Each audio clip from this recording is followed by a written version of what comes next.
Good morning. Namaskar. Good morning.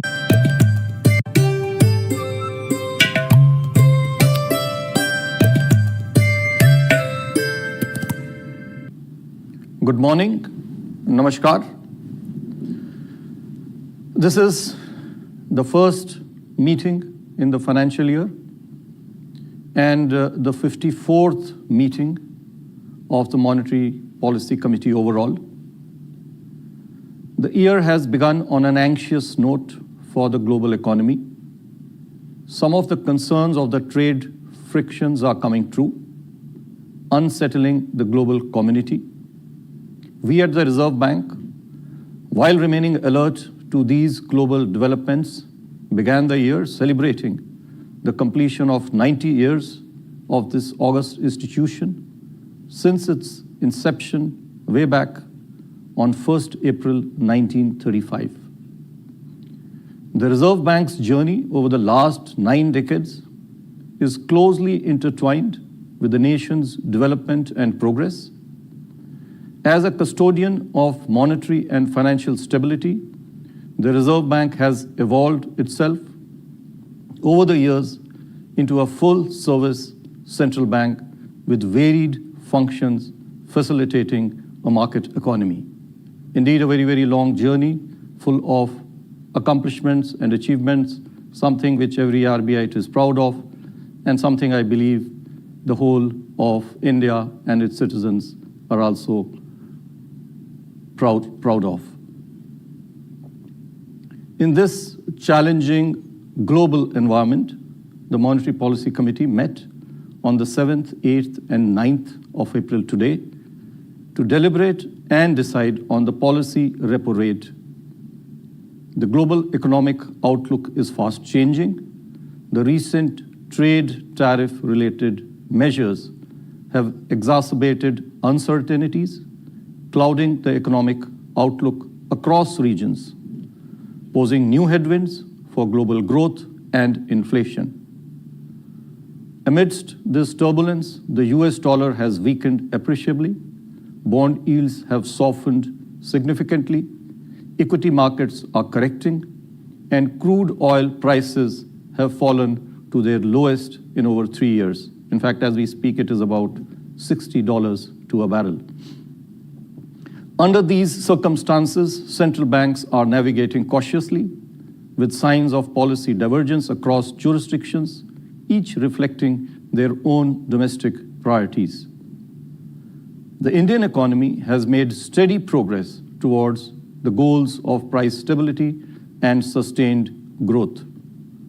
On the inflation front, while the sharper than expected decline in food inflation has given us comfort and confidence, we remain vigilant to the possible risks from global uncertainties and weather disruptions. Growth is improving after a weak performance in the first half of the last financial year, 24-25, although it still remains lower than what we aspire for. And now I come to the decisions of the Monetary Policy Committee. After a detailed assessment of the evolving macroeconomic and financial conditions and outlook, the MPC voted unanimously to reduce the policy repo rate by 25 basis points to 6% with immediate effect. I repeat, the MPC voted unanimously to reduce the policy repo rate by 25 basis points to 6% with immediate effect. Consequently, the standing deposit facility, the SDF rate, under the liquidity adjustment facility shall stand adjusted to 5.75%, and the marginal standing facility rate or the MSF rate and the bank rate shall stand adjusted to 6.25%. I shall now briefly set out the rationale for the decisions of the Monetary Policy Committee. The Monetary Policy Committee noted that the inflation is currently below the target. It is supported by a sharp fall in food inflation. Moreover, there is a decisive improvement in the inflation outlook. As per projections, there is now a greater confidence of a durable alignment of headline inflation with the target of 4% over a 12-month horizon. On the other hand, impeded by a challenging global environment, growth is still on a recovery path after an underwhelming performance in the first half of 24-25, which is the last fiscal. In such challenging global economic conditions, the benign inflation outlook and the moderate growth demand that the MPC continues to support growth. Accordingly, the MPC unanimously voted to reduce the policy repo rate by 25 basis points to 6%. Moreover, it also decided to change the stance from neutral to accommodative. It also noted that the rapidly evolving situation requires continuous monitoring and assessment of the economic outlook. Let me now dwell a little on the monetary policy stance. This has been a subject of interest for some commentators and market participants. There have been questions as to whether it means a change on the policy rate or whether it signifies our stance on the interest rate or whether it relates to liquidity conditions. From a cross-country perspective, monetary policy stance is typically characterized as accommodative, neutral, or tightening.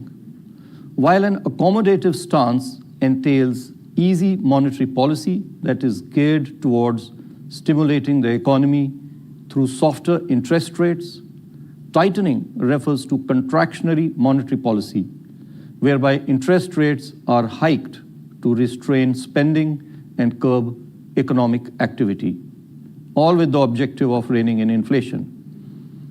A neutral stance is typically associated with a state of economy which neither calls for stimulating economic activity nor calls for controlling inflation by curtailing demand.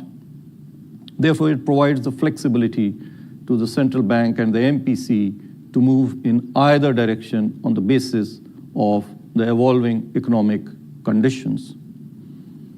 In our context, the stance of monetary policy signals the intended direction of the policy rates going forward. Accordingly, with respect to the policy rate, which is the mandate of the MPC, today's change in stance from neutral to accommodative means that going forward, absent any shocks, the MPC is considering only two options, that is status quo or a rate cut. Let me also clarify that the stance should not be directly associated with liquidity conditions.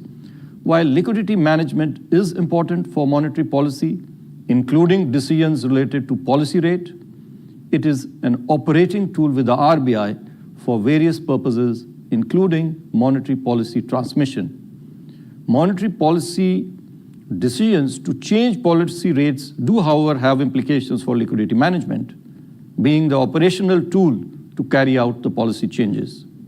To summarize, our stance provides policy rate guidance without any direct guidance on liquidity management.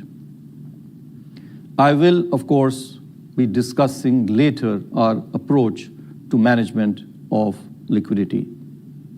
Before now I share our outlook and assessment of the growth and inflation, I think a few words on the implication of the recent global trade and related policy uncertainties are in order. Let me first highlight the possible implications for growth. First and foremost, uncertainty in itself dampens growth by affecting investment and spending decisions both of businesses and households. Second, the dent on global growth due to trade frictions will also impede domestic growth. Third, higher tariffs shall have a negative impact on net exports. There are, however, I may say, several known unknowns. The impact of relative tariffs vis-a-vis some of the other countries are quite low. Then there is the unknown of the elasticities of our export and import demand and the policy measures adopted by us. You are all aware that India is very vigorously and proactively engaging with the US administration on the foreign trade agreement. These are just to name a few. These make the quantification of the adverse impact on growth difficult. The risks to inflation, on the other hand, are two-sided. On the upside, uncertainties may lead to a possible currency pressure and therefore imported inflation. On the downside, slowdown in global growth could entail further softening in commodity and crude oil prices, putting downward pressure on inflation. Overall, while global trade and policy uncertainties shall impede growth, its impact on domestic inflation, while requiring us to be vigilant, is not expected to be of high concern.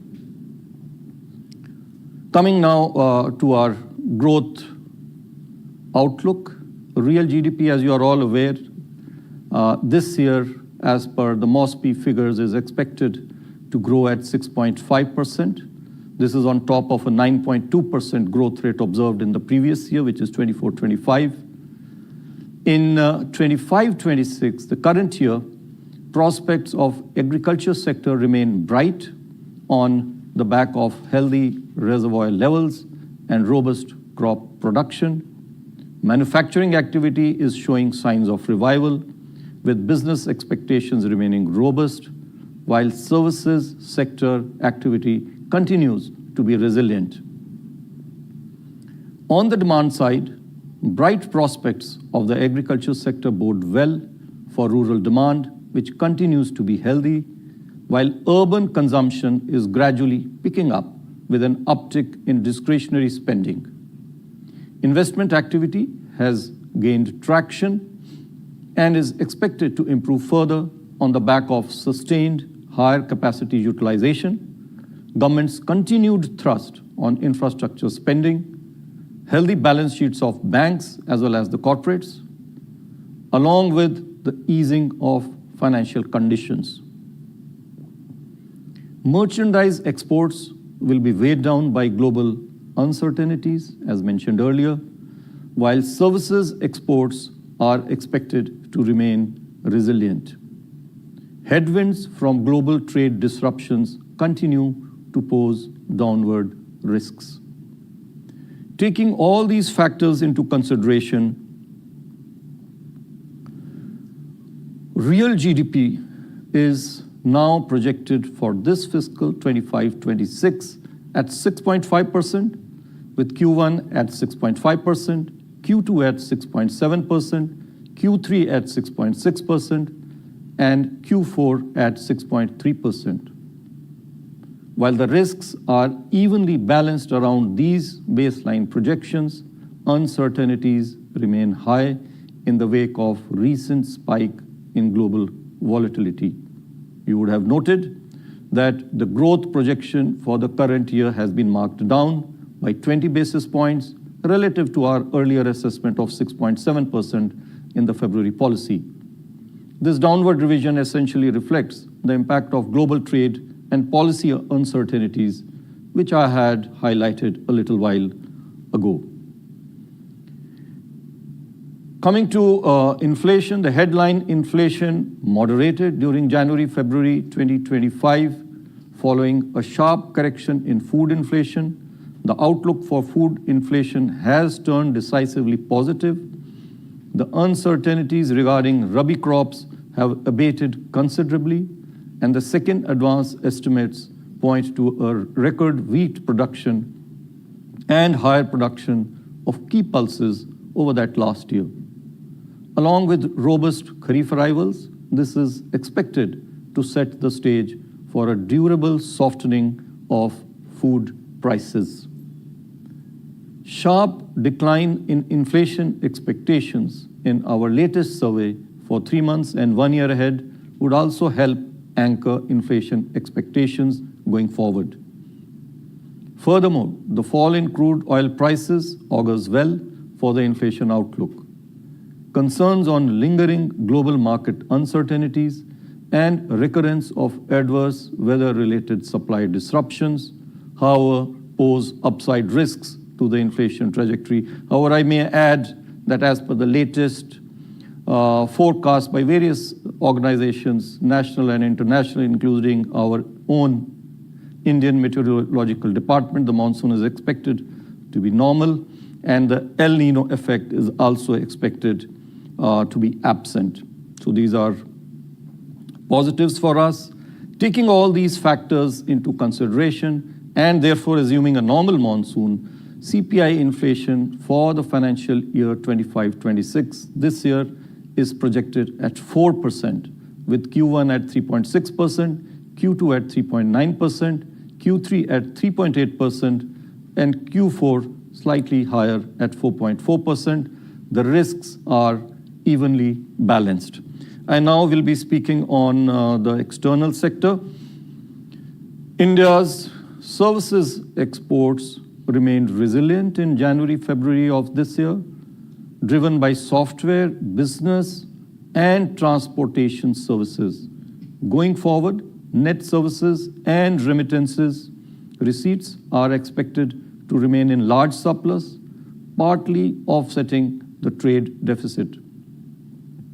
The current account deficit for last year as well as this year, 25-26, are expected to remain well within the sustainable level. On the financing side, gross foreign direct investment, FDI, remained strong during the period of April 24 to January 25. Last year, which is the latest data period for which we have the latest data, reflecting India's strong macroeconomic fundamentals. Net FDI, however, moderated sharply during this period due to higher repatriations and outward FDI. Net FPI inflows to India stood at $1.7 billion during 24-25, supported by debt inflows as the equity segment recorded net outflows. This is much lower than what we had last year. External commercial borrowings and non-resident deposits, on the other hand, witnessed higher net inflows compared to that last year. As on 4th April 2025, India's foreign exchange reserves stood at $676.3 billion, providing an import cover of about 11 months. Overall, India's external sector remains resilient as the key indicators stay robust. I will now be talking about the liquidity and the financial market conditions. System liquidity was in deficit in January 2025, with net injection under the liquidity adjustment facility scaling a peak of more than 3 lakh crore rupees, in fact 3.1 lakh crore rupees on 23rd January 2025. However, as a result of a slew of measures, and I'll not go into the details thereof, you are all aware of them, of the various OMOs, the CRR rate cut, the swaps that we have done. The system liquidity deficit tapered, therefore, during last 2 months of February and March, and further it turned into a surplus on 29th March 2025. Further, coupled with the government spending picking up pace during the latter half of last month, March, the system liquidity further improved and it stood at a surplus of 1.5 lakh crore as on 7th April 2025, and even yesterday it was 1.4 lakh crore rupees of surplus.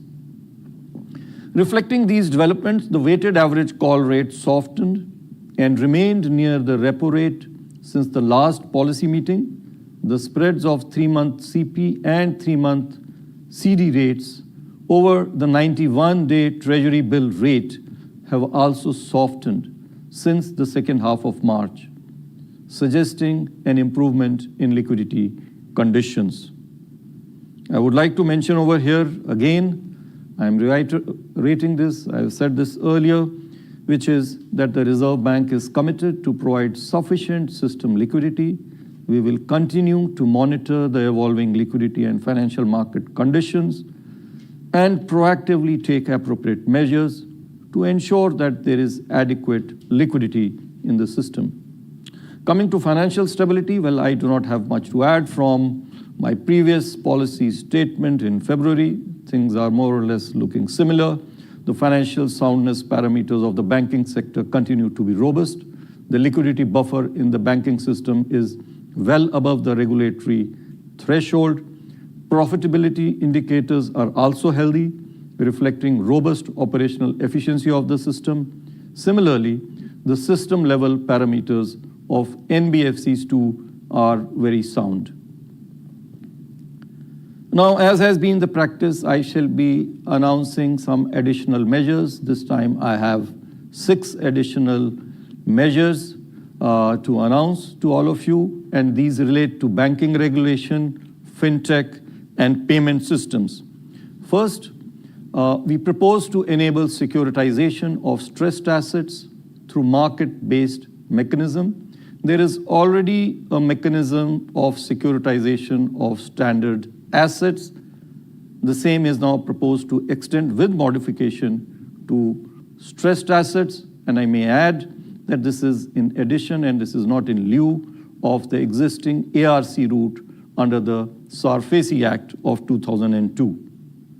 Second, we have guidelines on co-lending. They are presently applicable only to arrangements between banks and NBFCs. Moreover, they are restricted to priority sector loans. To exploit the huge potential of such lending arrangements, it is proposed now to extend these to all regulated entities and to all loans, priority sector or even outside the priority sector. Third, loans against the collateral of gold jewelry and ornaments, commonly known as gold loans, are extended by regulated entities, both banks and NBFCs, for both consumption and income generation purposes, in order to harmonize guidelines across various types of regulated entities to the extent possible, keeping in view their differential risk-bearing capabilities. We shall issue comprehensive regulations on prudential norms as well as conduct-related aspects for such loans. Fourth, to harmonize the regulations governing non-fund-based facilities across regulated entities, we propose to issue comprehensive guidelines.